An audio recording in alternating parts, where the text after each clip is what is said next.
The tents appeared in the middle of the night, without preamble. There was some heated discussion at City Hall, because not even the mayor knew they were coming. They must have worked something out though, because a gypsy circus stayed. Our town wasn't big enough to support even a fair, so this was big news. That was how I found myself with my older brother Tommy and his friends that evening. I was just 15 then, and though we were all in a small town now, my mother hailed from Boston. There was no way she would cut me loose to run around on my own, but if she'd known how bad Tommy and his friends really were, she would have known I was much better off alone. "How much money you got?" Frankie asked, punching my shoulder. Of the 3 older boys, I hated him the most. He regularly hit, kicked, and ridiculed me, while my own brother laughed about it. He was twice my size. I was a runt back then, but I dreamed of the day I could stand up to him. Stand up to them all. I gave him the 20 Mom had given me, but not the 5 I had tucked in my hat bill.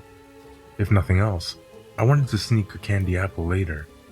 Dad was a dentist and we didn't have things like that around my house. They abandoned me when we walked inside that midway.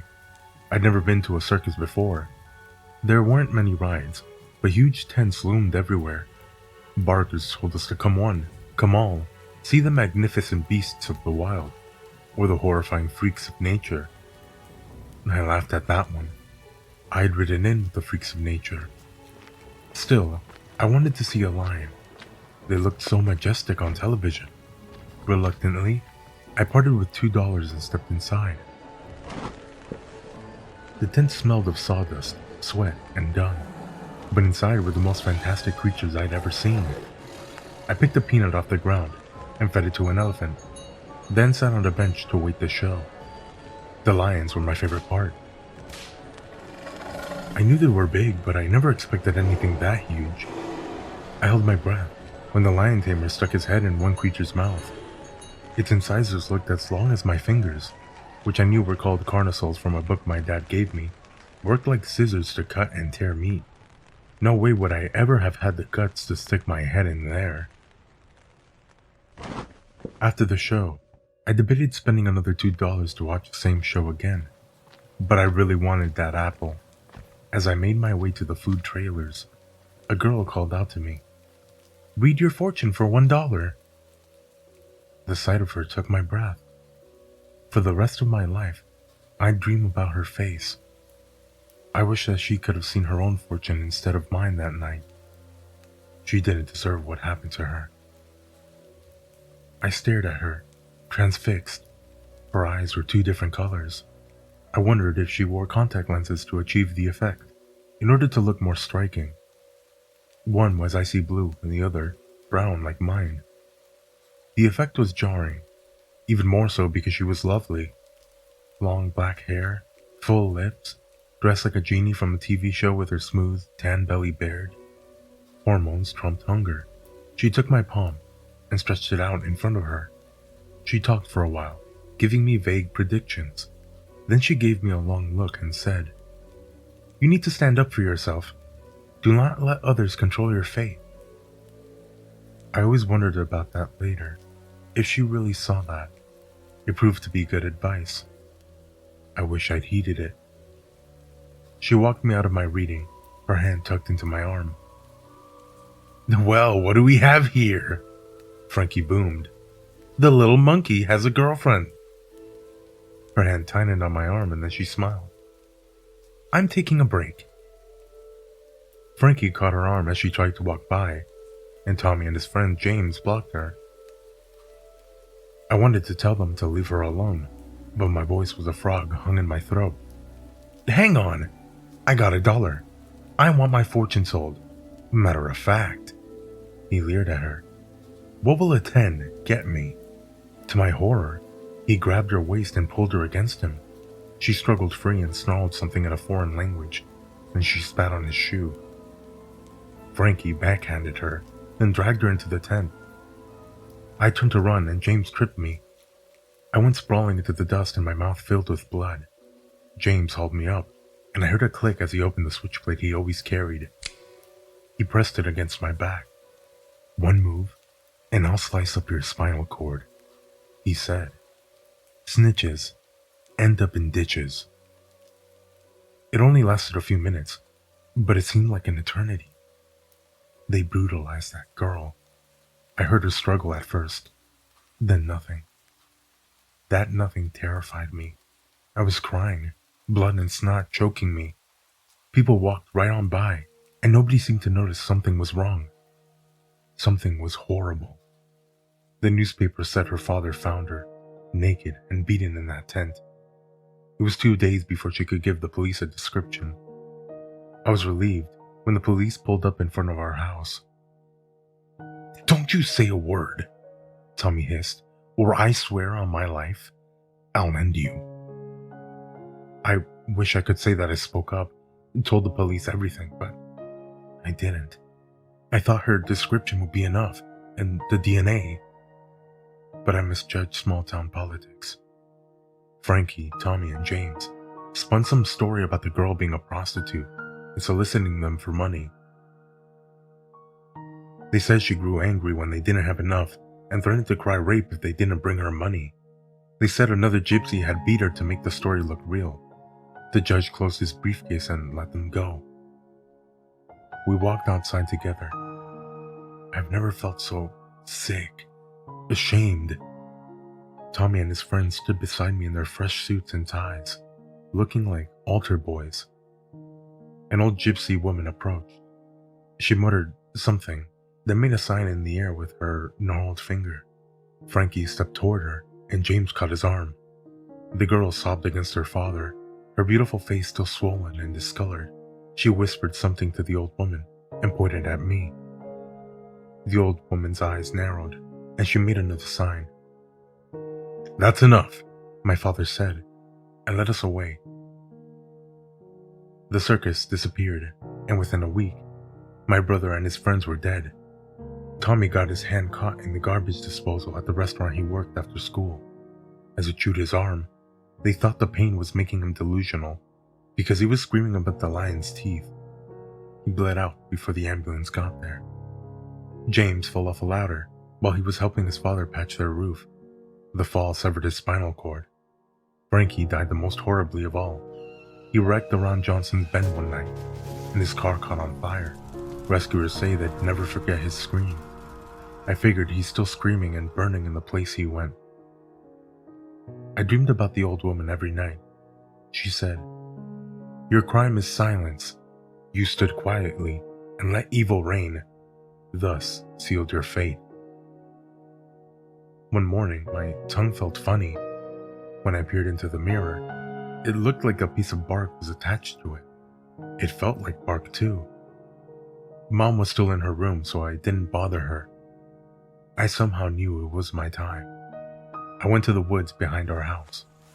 My steps grew heavier as I walked, and I could barely drag my feet through the leaves. When I looked down, my legs no longer looked human. They were forming into a tree trunk. Roots curled from my toes and spiked into the ground. I raised my hand to feel my tongue, and my arm froze there. Bark raced down it, falling in place like Legos connecting, covering what was human. With no surprise, I saw the girl walk out of the woods. "I know it wasn't your fault," she said. "I begged my Baba for mercy. She said you must learn a lesson. You will be a tree until you grow and mature enough to bear fruit. When the first apple falls from your tree, you will be human again. I hope you will always stand up for yourself and others after that." It took 3 years, but I'm still thankful for that lesson.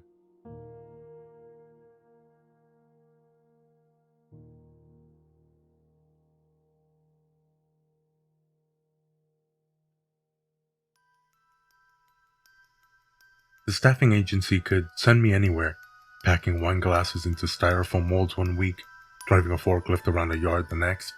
It doesn't bother me. I've got to say though, this new place was a little odd. It's a warehouse full of parts for household appliances. Rubber pipes, ceiling caps, cables wound up in tight coils, steel elbow joints. The long and short of it is they give you a trolley, somewhat similar to the ones they sell refreshments from on the train.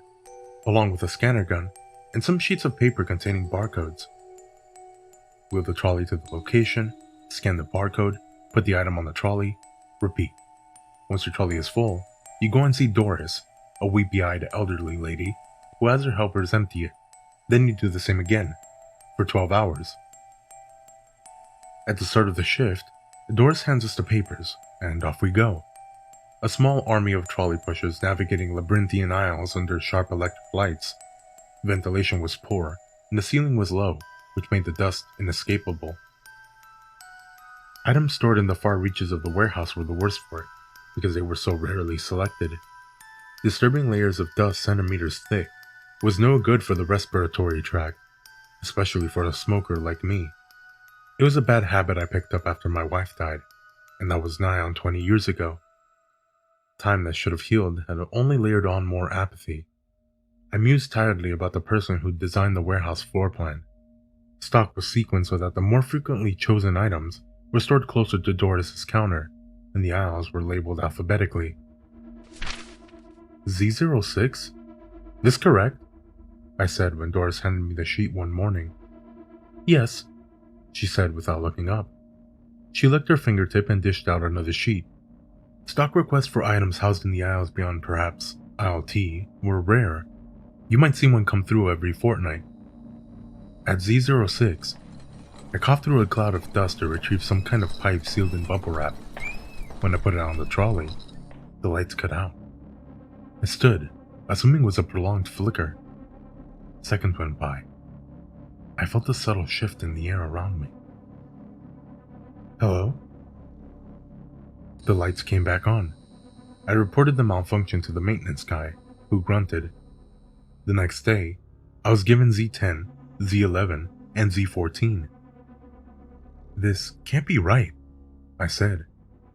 It is, Doris replied. Puddles had appeared overnight at the entrance to aisle Z, a roof leak. These locations were deeper down the aisle. Once again, the lights went out. I waited. A faint crackling sound echoed from further down. Something brushed my leg. The lights came back on and I lurched out of the aisle, dropping a web of black cables as I went. The next day, I called in sick. On my return, I snatched the paper from Doris's hand. Z08, Z31, Z35, Z41, and Z42. This has got to be wrong. I mean, who's ordering this stuff? The lights don't even work down there, and the ceiling, it has a giant leak. It's a puddle, Doris said. Can't someone else take this sheet? You refusing to do the work allocated to you, sir? I ground my teeth. No. I started down aisle Z, sweating despite the cold. The trolley wheels rotated slowly. I grabbed the filter from Z08 and the refrigerator shelves from Z31 and Z35. Z41 and Z42 were the last two locations on the aisle. I craned my head as I approached because they didn't seem to hold any stock. It was a dark recess. I could see the black cabling I had dropped a couple of days prior. It had been woven between the edges of the recess and wrapped around the exoskeleton of the storage rack. Coiled into the cable were several creatures. Rats, mice, some larger insects. They dangled lifeless in the taut, intricate design. At this point, the lights abandoned me again. I turned and ran, bouncing off the trolley and shelf as I went. Behind me, I heard frantic movement, the scuttling of many legs. I left immediately, and I won't be returning.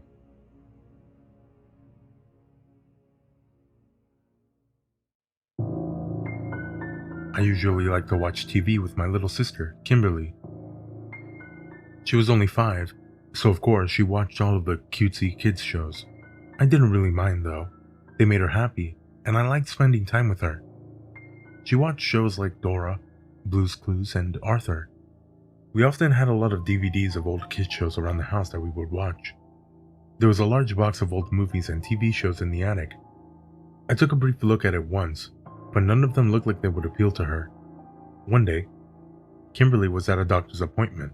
and I thought I'd have time to watch a movie aimed more towards my age range, so I thought this would be a good time to look through the box of old movies in the attic. While I looked through the box, I noticed that these movies didn't really interest me, but I kept looking in hopes to find something. Then I saw, at the bottom of the box, a DVD labeled Colwyn's Corner. Many memories started to come back to me. I used to watch this show as a kid. It was about an orange puppet named Colwyn, who lived in a house on the corner of a street. He would often have his other puppet friends come over to play games and sing songs. It was cute and innocent, and I remember really liking it as a kid. I thought this would be a good show for my sister and I to watch. When Kimberly got home, I told her I got a new show for us to watch. She got excited and sat down on the couch while I put the disc in. I sat down next to her as the selection screen popped up. The screen looked just as I remembered it. It showed Colwyn and his friends in front of the house.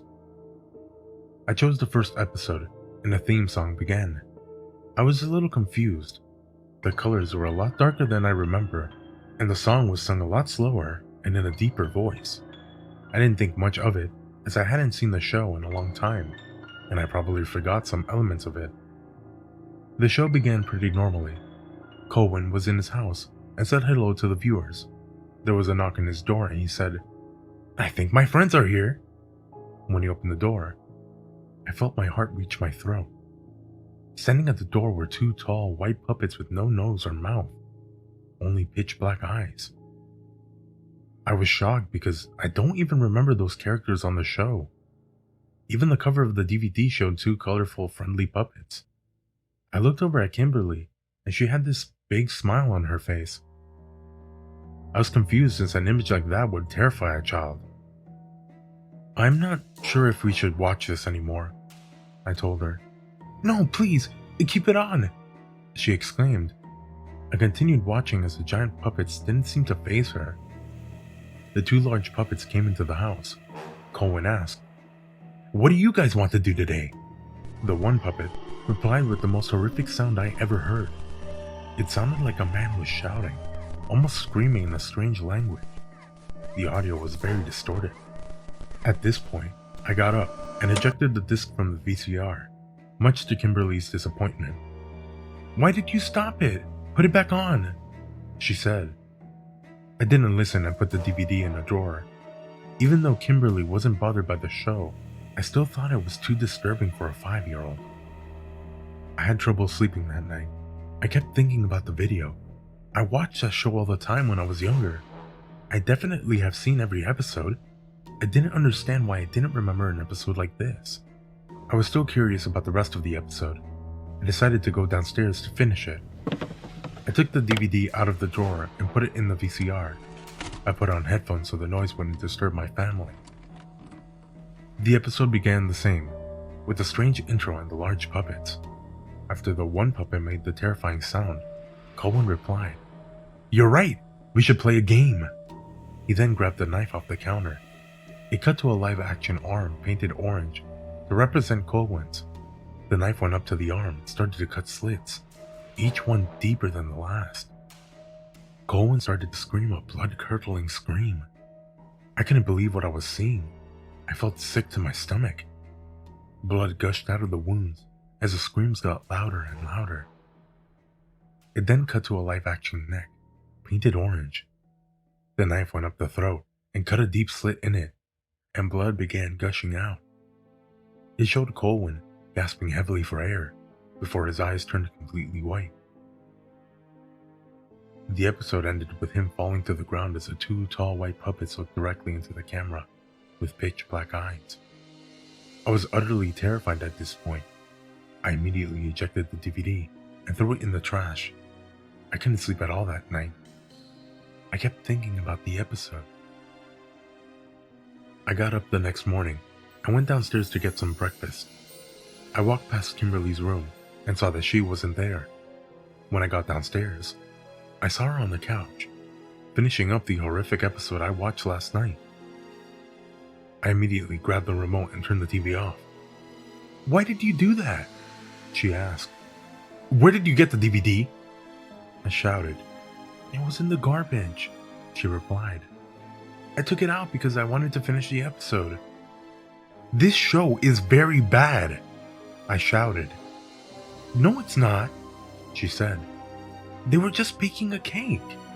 What? I said. The episode was about Cohen and his friends baking a cake. She replied. I was shocked. What did his friends look like? I asked. One was blue and one was red, she replied. I really liked it. Can I watch it again?